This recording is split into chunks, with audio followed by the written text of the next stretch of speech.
Opinião Pernambuco está de volta com o tema febre amarela. Bem, doutora Cláudia, por trás da proliferação de uma doença, quase sempre existe uma questão sanitária, né? Existe uma questão de cuidados, políticas públicas que nem sempre são colocadas em prática. E aí a gente, vou utilizar novamente a palavra negligente, que você considerou aqui uma palavra pesada, né? Mas será que os nossos gestores, de uma forma geral, eles estão negligenciando esse olhar para a questão do saneamento ou a preparação da cidade para que seja uma cidade mais saudável, onde mosquitos como Aedes aegypti não tenham lugar, como mosquitos, como no caso dos mosquitos silvestres nem dá para ter esse controle aí, né? Mas no caso dos mosquitos urbanos isso seria possível. Qual o olhar da senhora sobre isso? Não, veja, a questão do saneamento básico é uma coisa, é um problema no Brasil como um todo, né? Em Pernambuco também um problema sério. Mas, assim, eu acho que existe um pouco de negligência, né? Existe um pouco de negligência, existe um pouco também falta de recursos, né? De priorização desses recursos para exatamente essas áreas, né? Eu acho que o saneamento básico tinha que ser uma área prioritária, né?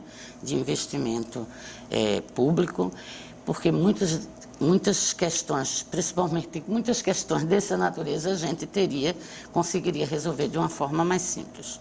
Eu acho que todo mundo sabe que esse é um grande problema, esse é um grande que vai passando de governo a governo, né? O governo só de um estado não resolve o problema, porque o problema está no país como um todo. Vamos para os sintomas da febre amarela. Como que a pessoa pode ter a suspeita de que está contaminado pelo vírus, doutor Paulo Sérgio? Então, a primeira condição é que o indivíduo ele more, né? Ele resida ou que ele tenha se deslocado nos últimos 14 dias de uma área onde o vírus circule. Então, nesse momento, na região norte do país, que é endêmica, e o surto que está acontecendo na região sudeste, Rio de Janeiro, São Paulo e Minas Gerais. Os sintomas é muito parecido com um quadro viral, uma virose qualquer. Então, o indivíduo sente febre, calafrios, dor de cabeça, dor nos músculos, fadiga, cansaço.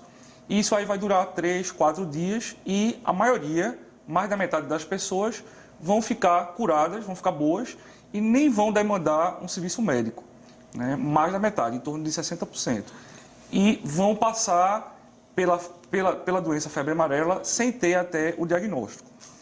E haveria subnotificação nesse caso? Com certeza a gente tem subnotificação porque os casos leves, eles não são diagnosticados. E que de difícil diagnóstico diferencial com outras doenças, né, simples. Então, é difícil, passará batido. Muitos casos passarão batidos, principalmente aqueles que claro que dias ficam... nas cidades, nos municípios onde está havendo o surto, as equipes de saúde todas estão em estado máximo de alerta para dar esses diagnósticos.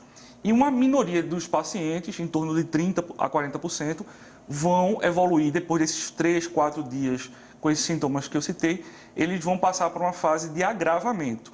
Então, além da febre, dor muscular, dor de cabeça, fadiga, eles passam a apresentar um quadro de hepatite, um quadro de encefalite, então eles vão ficar desorientados, vão ter sangramento de boca, de mucosa, sangramento intestinal e em torno de 10% destes eles vão evoluir para falência de múltiplos órgãos, hepatite, miocardite, encefalite e vão evoluir para óbito. E esse surto, né, que a gente está falando dele aqui, de julho de 2017 para cá, nos assusta por conta da elevada taxa de letalidade. Então, para cada 3 indivíduos que adquiriram as formas graves, já que eu falei que as formas leves, eles não vão até o hospital, então, de cada 3 indivíduos que chegaram ao hospital, 1 evoluiu com óbito. Né? É uma doença assustadora no sentido que são poucas doenças infecciosas que a gente tem um cenário de letalidade tão alta quanto a febre amarela. Uma coisa importante de se dizer é que, assim, como febre amarela, todos esses indivíduos que aqui estão, médicos e enfermeiros e sanitaristas, nunca vivenciaram né, nunca vivenciaram, na verdade, nunca trataram a febre amarela. Então, na verdade, é exatamente como aconteceu com a chikungunya e a zika. Nós vamos aprendendo à medida que a gente vem vivenciando. A então, última epidemia aconteceu há quanto tempo? Há muitos anos, né? Então, não tinha ninguém dessa geração existia. Então, assim, o que é que vem se aprendendo? Se aprendendo com a experiência de Minas, se aprendendo com a experiência de São Paulo, não é? Isso, e outra coisa, à medida que o doente chega mais rápido ao serviço de saúde, ele tem muito mais condições de ser tratado, de ser manejado, né, clinicamente de forma mais rápida, e com isso eu acredito que também muito dessa letalidade, Paulo, possa ser exatamente porque era uma doença que a gente vem apresentando, vem aprendendo a manuseá-la de forma mais eficiente hoje, né? Doutora Claudenice, qual tem sido a orientação da Secretaria de Saúde, no sentido de deixar os seus profissionais em alerta? Bom, a gente está fazendo um trabalho de sensibilização e vai fazer uma capacitação com toda a rede. Nesse caso que foi confirmado em Bezerros, nós já preparamos toda aquela área, né, para deixar o pessoal da área de saúde bem sensível.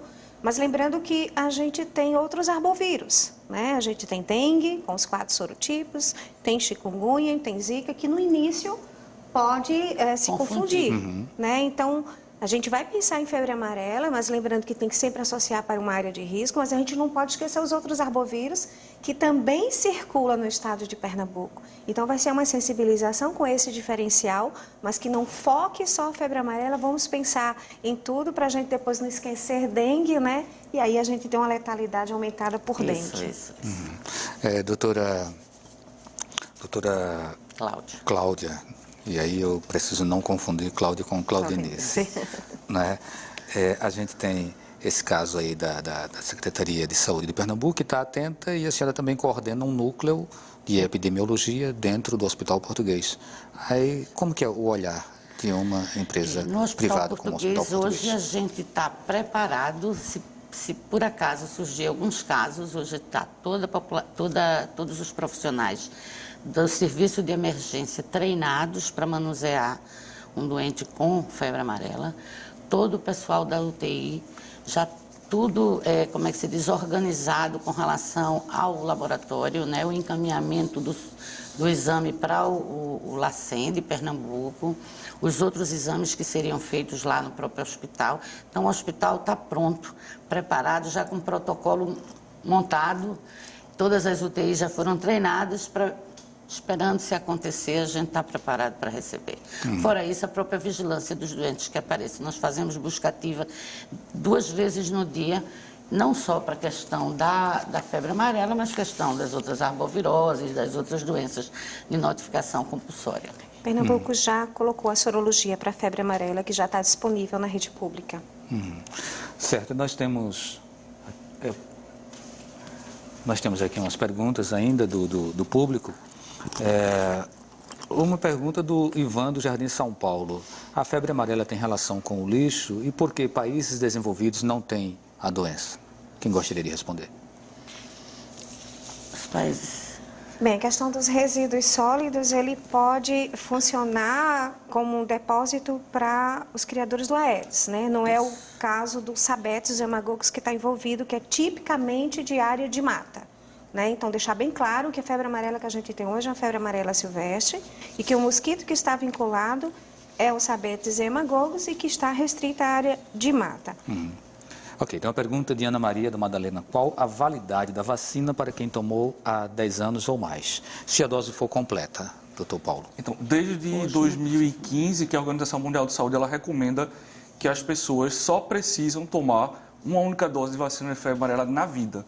Então, quem já foi imunizado para a febre amarela não precisará mais tomar a vacina. As únicas pessoas que precisarão fazer um reforço são as pessoas que moram em São Paulo, Rio de Janeiro e Minas Gerais e que estão tomando a dose fracionada. Antes a recomendação era que...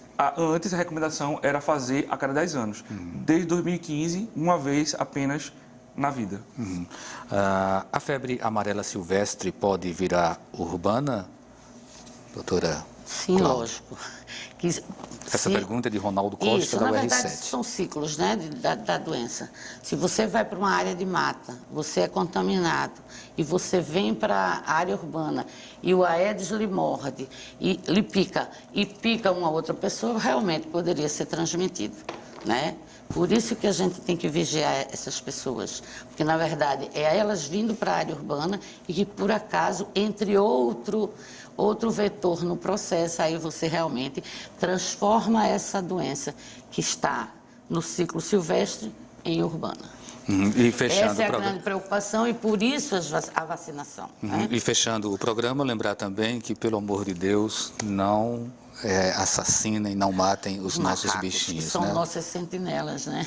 Mas reforce que febre amarela urbana, o último registro foi em 1940. Sim, Então, a isso. gente não tem ainda, né, e não está tendo transmissão da urbana até o momento por essa No Brasil incompetência todo, do Aedes. do Aedes. Ok, doutor Paulo Sérgio, muito obrigado pela sua participação. Aqui, fazer só um complemento, é que, na verdade, a febre amarela ela não tem um tratamento específico. Nenhum medicamento vai ser oferecido e que vai interferir na história natural da doença.